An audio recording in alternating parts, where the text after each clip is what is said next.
Why are you doing this to yourself? I'm Angela Duckworth. I'm Mike Maughan. And you're listening to No Stupid Questions. Today on the show, why do people like sad songs? It's just like sadness and then more sadness and then it's fade to black.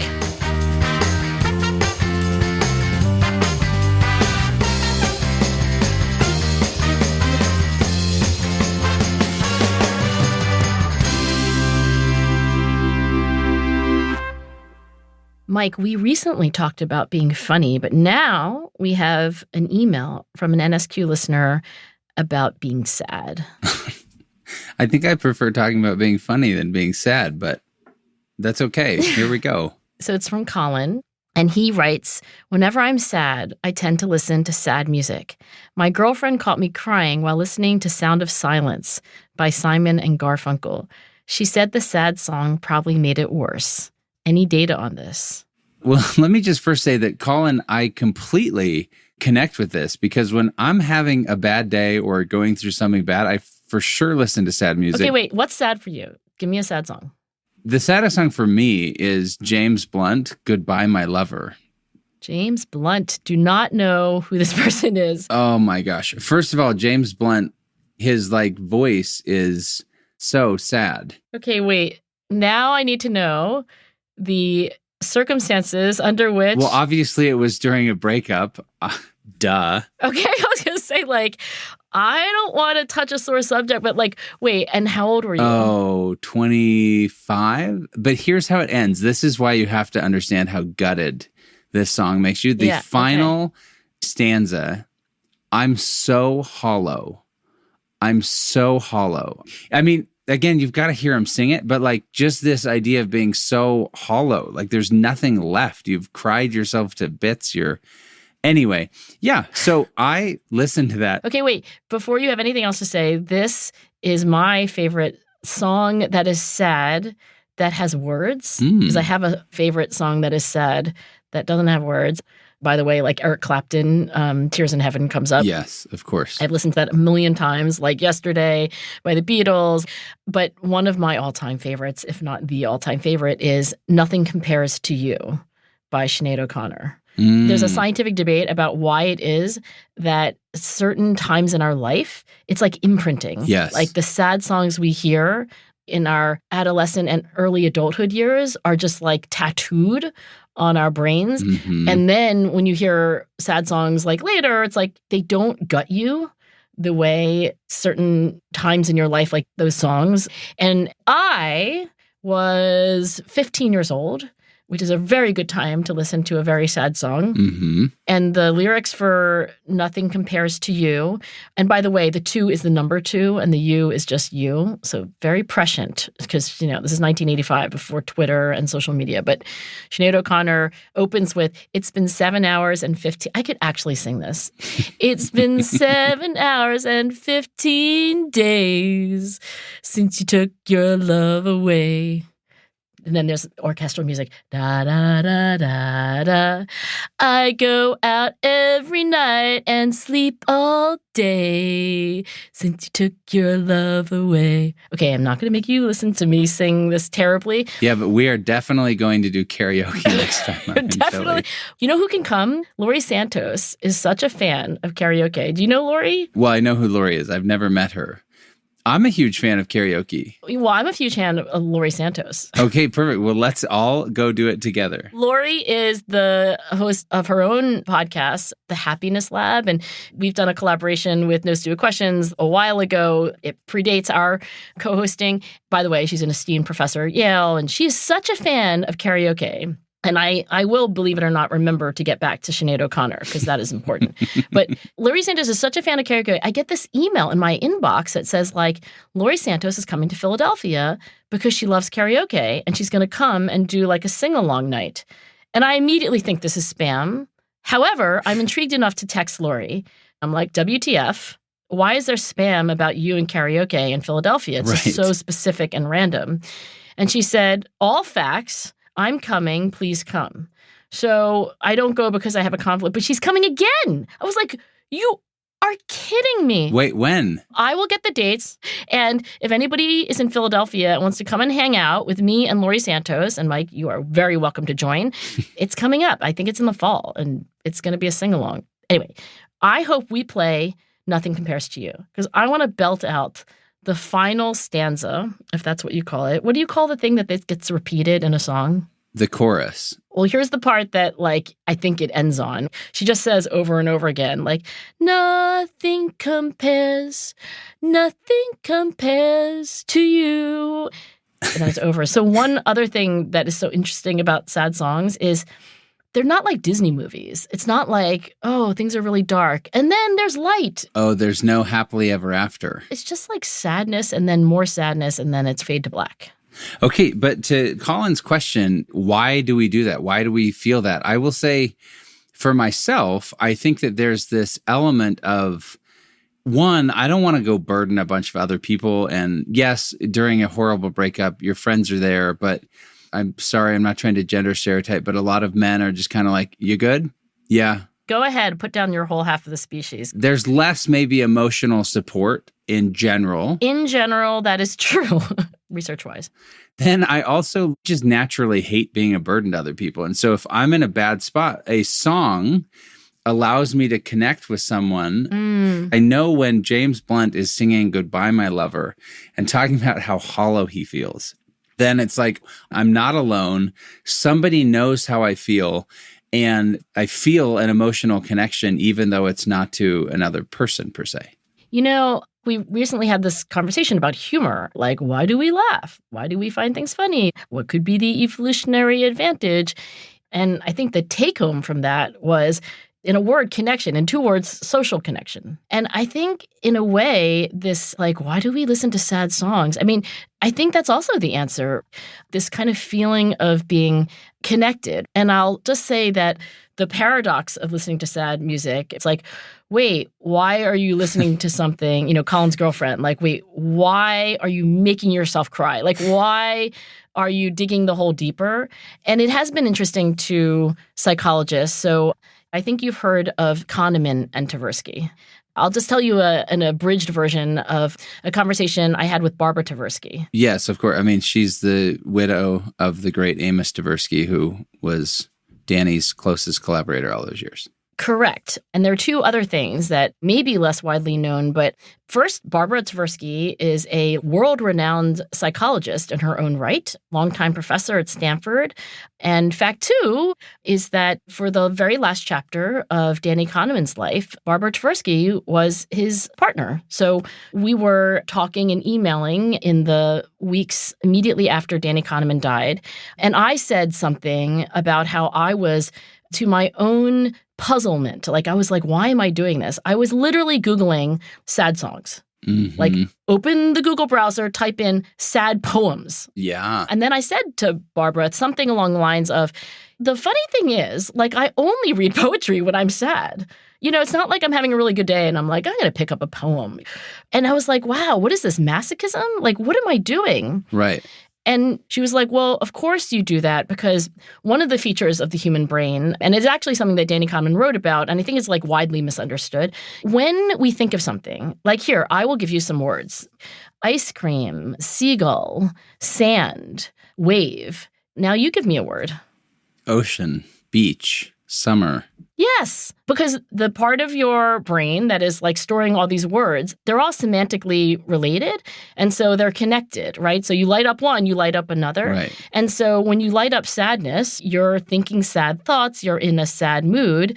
You do not think about like roller coasters, laughter. Right. So that was one thing, you know, I'm not going to say that this is like what Professor Barbara Tversky thinks is the be-all and end-all explanation for why we listen to sad songs when we're sad. But she did point out that the brain has this feature of just sort of like lighting up one thing, and then, you know, other things that are related kind of just light up automatically. And I sent her a paper that had come out, I think, just months before, so it was very new. And it's by a professor who's very famous named Joshua Knobe. Have you ever heard of Joshua Knobe? I have not. He's really like a badass, and he's at Yale. I don't know if he does karaoke with Laurie Santos there. And I'll tell you a little bit about the research study, but first I'll just say that when Joshua Knobe was younger than he is now, he knew of an indie rock musician who would sing these like really baleful, sorrowful ballads. Right. And he was interviewed by the New York Times, and he said, she would sing heartrending things that made people feel terrible. And at one point, Joshua Knobe comes across a YouTube video of this singer, and it had like a suicide motif. I mean, this is really dark. Right. And so he was like, why am I not running away from pain and death and sorrow? Like, why are we drawn to sad things, right? It's like, why do I keep wanting to listen to this? Well, I need to tell you that they got married. They're now husband and wife, like Joshua Knobe and this singer. And I have to believe that in addition to its just intrinsic interest, this topic of like, why do people listen to sad songs is very personal for him. So anyway, he was last and I guess senior author, I assume, on this article called On the Value of Sad Music. Mm-hmm. In this research, they very specifically make the analogy between listening to a sad song and having a conversation. Again, like their bottom line is like, we listen to sad music because we want to feel connected. And at that moment, you want to be having a conversation with someone who gets you. Right. And by the way, this isn't just true for sadness, but also for happiness. And one thing that therapists are very good at is like you walk into your therapy session and maybe on that day, you're just really angry. Right. Or on that day, you're like riddled with anxiety. Or on that day, you happen to be like really exuberant. And one thing that therapists and socially intelligent people are good at is like reading that person's emotion and then matching it. So one of the problems that people have when they do not meet the other person's emotional wavelength is that person then doesn't feel connected to, and they also don't feel seen and heard. I will tell you, because like the happy ending is Jason and I are still married, but like in my very first years as a professor, I had just gotten a grant, and I don't even know how much money it was for, but I was like exuberant, and I come home and I'm just like, amazing news, got the grant, can't believe it. And Lucy and Amanda are like 4 and 5. They were like, yay, let's go out for ice cream. Because all they knew is that like mom's in a good mood. Maybe we can get. Good news means ice cream, and everyone wants ice cream. And I say, yes, let's go out for ice cream. And Jason was total wet blanket and was like, ice cream's not healthy. It's the middle of the week. I mean, congratulations. But his mood and my mood were not the same. And so what you're advised to do when you're training as a therapist and also just in general is that you immediately try to read the emotion of the person that you're talking to. And yes, if they're sad, you meet them at sad. And if they're happy and energetic, you meet them at happy and energetic. And it doesn't mean you have to totally fake everything, but what is connection? It's like being in the same place. So I think your own experience is very resonant, so to speak, and the idea of listening to a sad song is like being in conversation with a very empathic friend or partner. But I think the bottom line is that when people are experiencing grief or melancholy, they are feeling like the song is meeting them where they are. And so they're feeling this kind of like connection because like the opposite of being connected is being lonely. That's where I feel like what Colin's doing with music and what so many people have done is really powerful because you also in those moments don't want to drag other people down.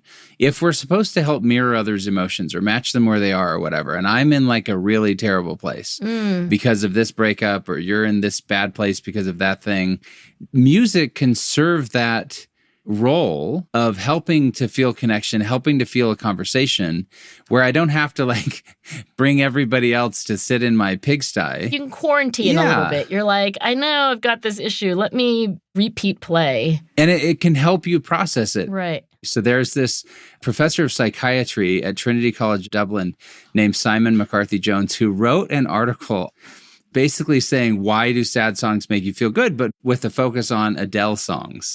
Love Adele, by the way.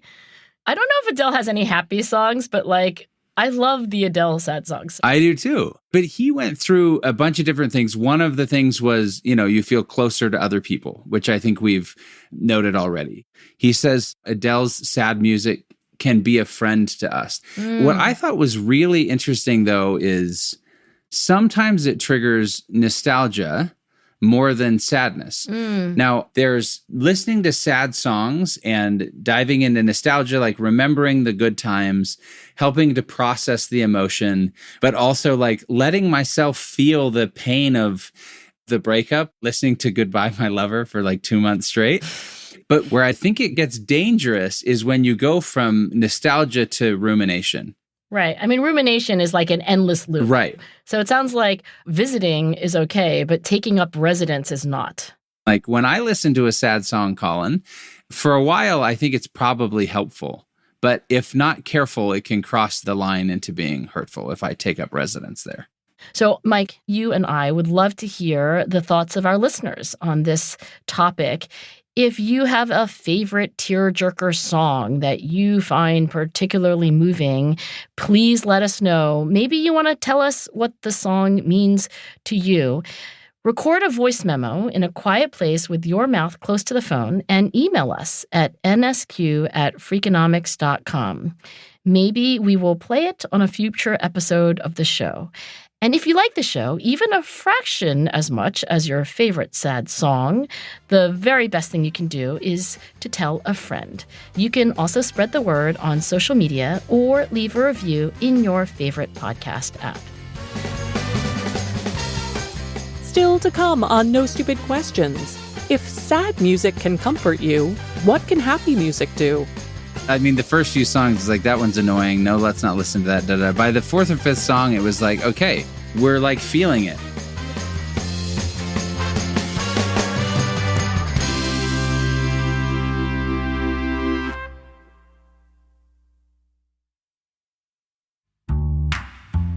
Now, back to Mike and Angela's conversation about sad songs.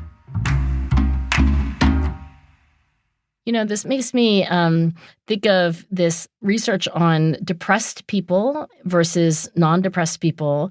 There's this reasonably well-known finding that depressed people tend to listen to a lot of sad music. Right. And it's actually, the first author is Milgram.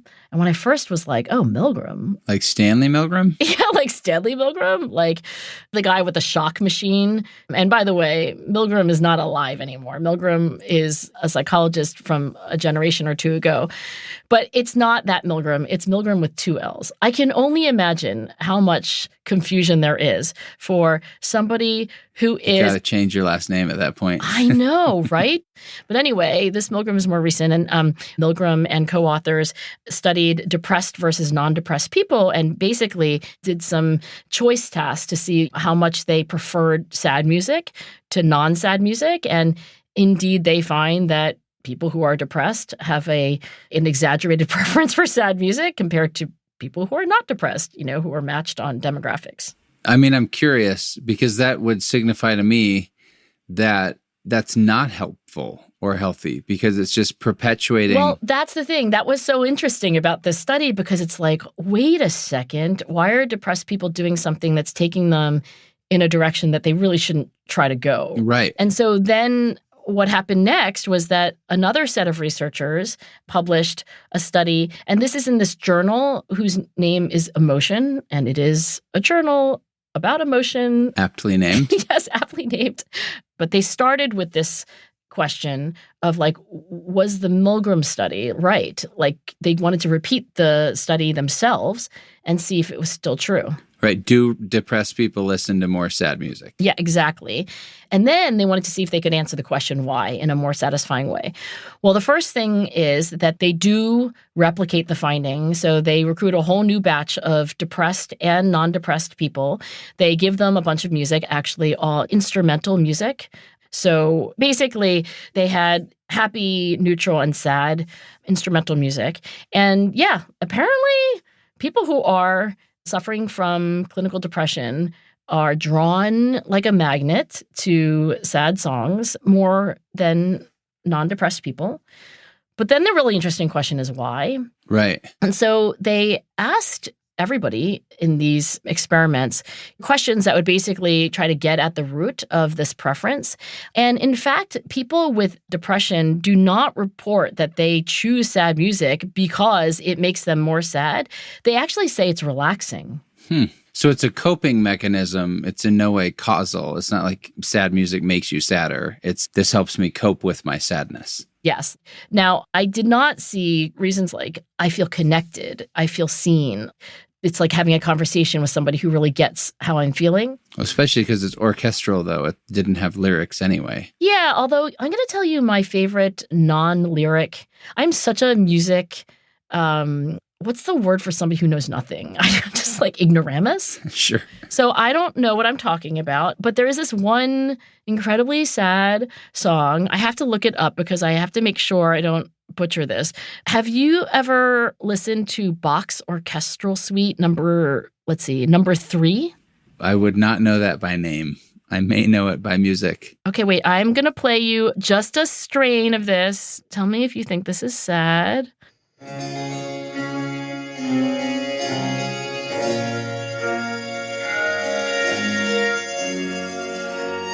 Oh, of course. Of course I know this. Right? This is the only kind of classical music I know, like things that people play when they're busking in the town square. Do you find that sad? I do find it, the word that actually came to mind is like ruminating. I'm curious though, because what we've talked about is that sad songs can be a conversation and you feel seen. That strikes me as very different, though, than orchestral music that doesn't engage me in conversation. There are no words that are helping me feel like someone's processing my emotion. The music that you just shared was more like, yeah, it's relaxing, it's soothing, but I don't think that would help me feel like I'd engaged in conversation or felt seen the same way that maybe an Adele or a James Blunt or Eric Clapton would do. Do you not listen to instrumental music when you're sad?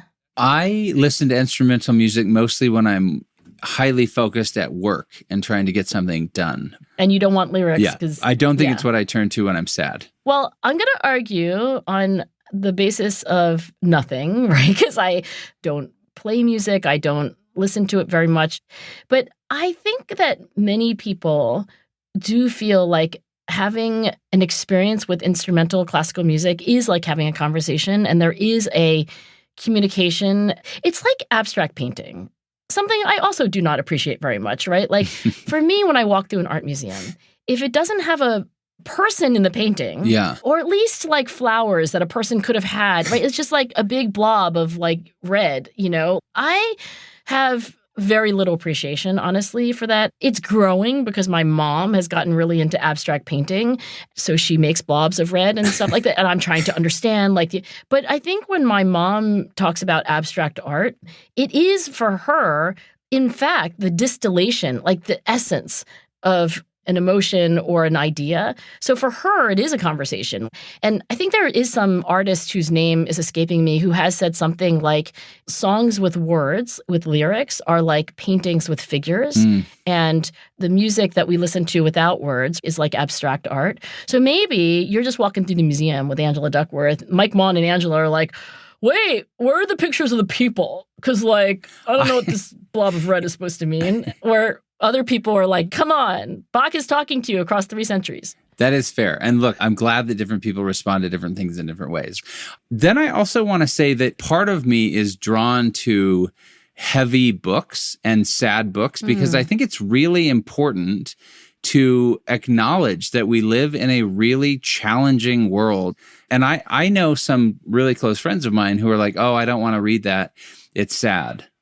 And no judgment either way. Like they can choose what they want to engage with. But I do think that it's really important for me, and I would encourage others to engage with some of these stories and some of the realities of what's around us. This book that we've talked about before called Evicted that goes through the psychological and social and emotional impact of growing up in a really financially limited setting where you're constantly being evicted. It's like Matthew Desmond, is that right? Yes. It's the Princeton sociologist. But I think it's important to confront these things. Music can help us through a sad situation, but it also can help us tell the truth. And I think we should engage in things that are really heavy and sad in a way that just helps us see our world more holistically. So this is very different, right, than listening to sad music to feel connected, to feel like you're having a conversation, to I guess if you're depressed, maybe it helps you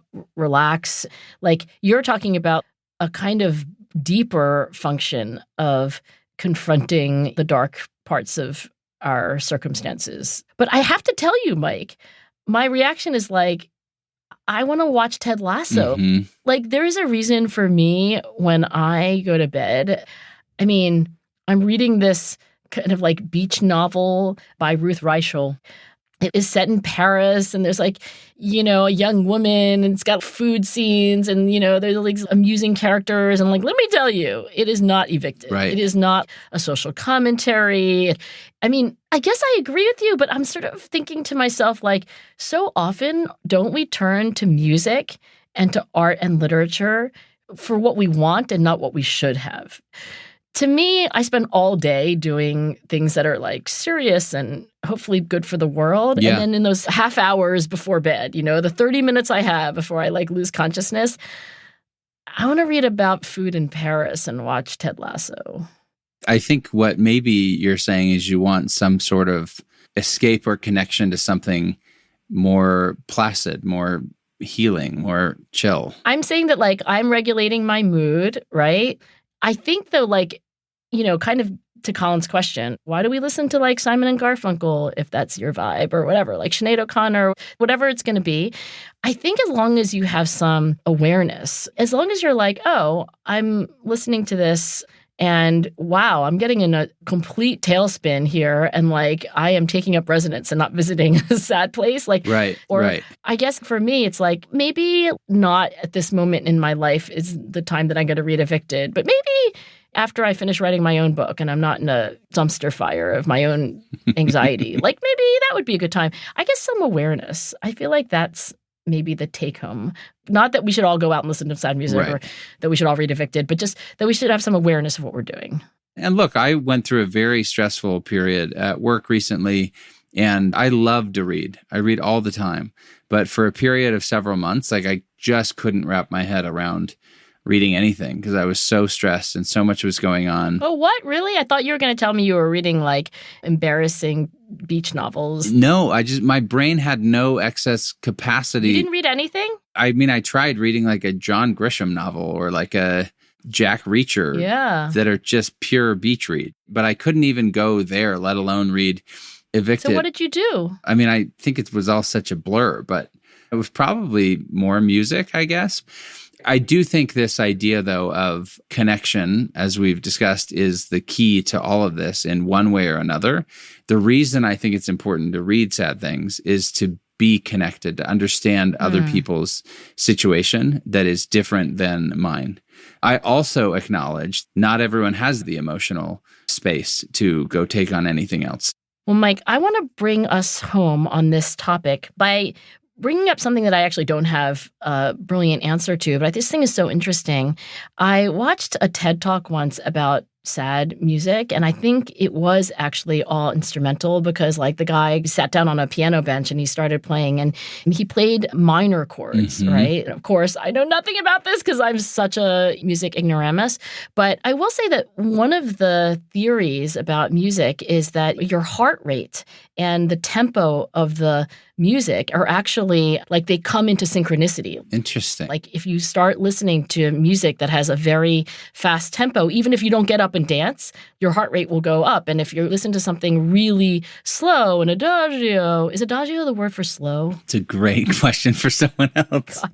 Do you know as little as I do? Where's Jason Duckworth when you need him? Anyway. Adagio means slow. Ah, good. When you can't get Jason Duckworth, you got Google.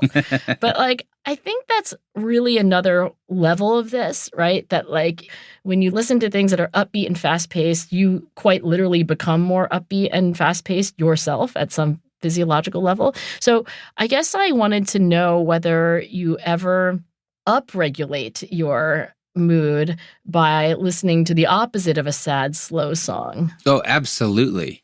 And I think that's what I think is so interesting about Colin's girlfriend walking in. I just picture him, laying there crying, listening to Sound of Silence. And she's like, why are you doing this to yourself? Like, you don't have to do that. Go listen to something fun. Go on a hike. Go whatever. Listening to fun, upbeat music. When I'm like in a meh sort of mood, that can genuinely change my mood in a really important way. I mean, I was driving with a friend the other day. I was in kind of a bad mood and just said to her, like, look, just find some happy, fun music on Spotify and let's put it on. And I mean, the first few songs is like, that one's annoying. No, let's not listen to that. Da, da. By the fourth or fifth song, it was like, okay, we're like feeling it. And then I was in a much better place and it was like helping to get out of the bad mood. So I think there's a huge place for stuff like that, at least for me personally. Do you want to share a happy song? I think my greatest happy song is We Are Young by the band Fun, which, by the way, I came out of a Chicago Cubs game when I was in grad school. And there is a cover band playing We Are Young by Fun. And everyone inside the bar was singing it, and everyone on the streets in Wrigleyville was singing it. And it is one of the happiest moments of my entire life. And that is why that song is so epic to me, is that memory of like everyone just singing along to We Are Young. Okay, well, I'm going to share a happy song. If I were going to do karaoke with you and Laurie Santos, I might pick Here Comes the Sun by the Beatles. Oh. Dee dee dee dee, here comes the sun. I say it's all right, 'cause do do do do do do do do. Am I making you smile? Yes, you are making me smile. Mostly because it's you singing, though. I don't know that the Beatles could make me smile as much. So maybe, Colin, that's the thing. When you're working on your emotions, have your girlfriend sing to you. Don't just listen to the songs themselves. Mike, in the words of the Beatles and from the song Here Comes the Sun, if Colin does that, it's all right. Coming up after the break, a fact check of today's episode and stories from our NSQ listeners.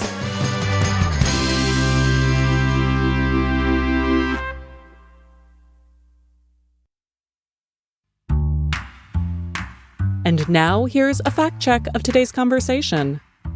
Angela says that Irish singer-songwriter Sinead O'Connor's Nothing Compares to You came out in 1985 when Angela was 15 years old. The song was released that year, but not by Sinead O'Connor. Prince wrote the song for the band The Family. It was released on the group's only studio album, but did not find commercial success. O'Connor recorded a version of the song on her second studio album, I Do Not Want What I Haven't Got, released in 1990, and it became a worldwide hit. Later, Angela explains that a 2019 study published in the journal Emotion investigated depressed and non-depressed people's preferred type of emotional music. She says that researchers allowed participants to choose between happy, neutral, and sad instrumental music. We should note that researchers also included musical excerpts known to represent feelings of fear, which allowed the study's authors to examine whether depressed people have a particular preference for sad music or for music conveying negative emotions more broadly. The results show that they prefer sadness specifically in their music.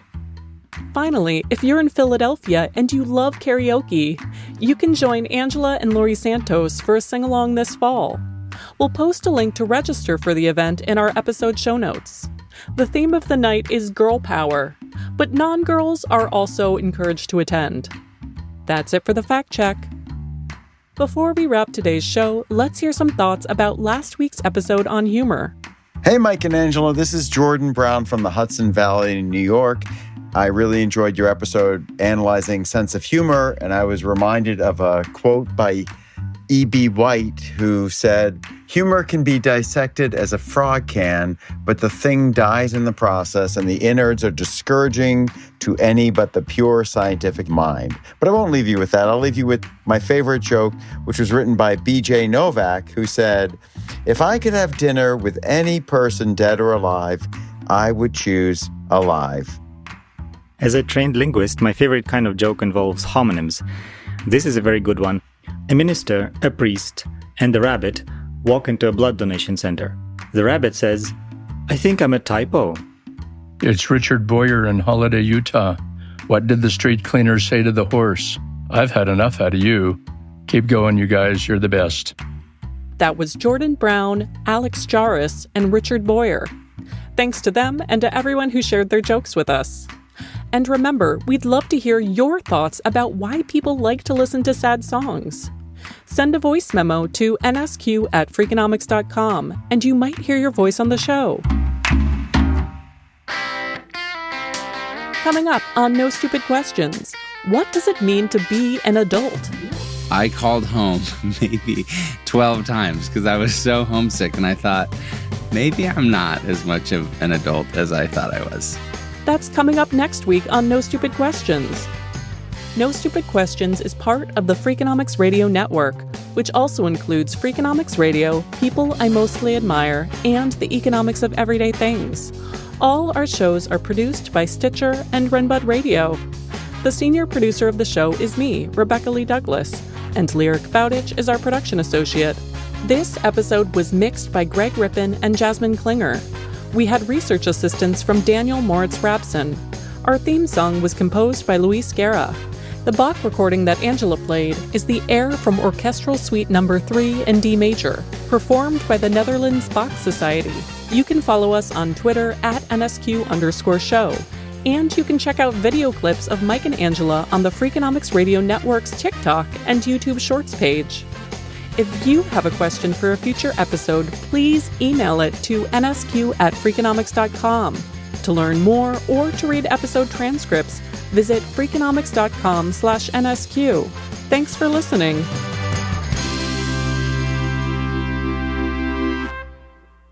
Hello, darkness, my old friend. Something, something, something, something. The Freakonomics Radio Network, the hidden side of everything. Stitcher.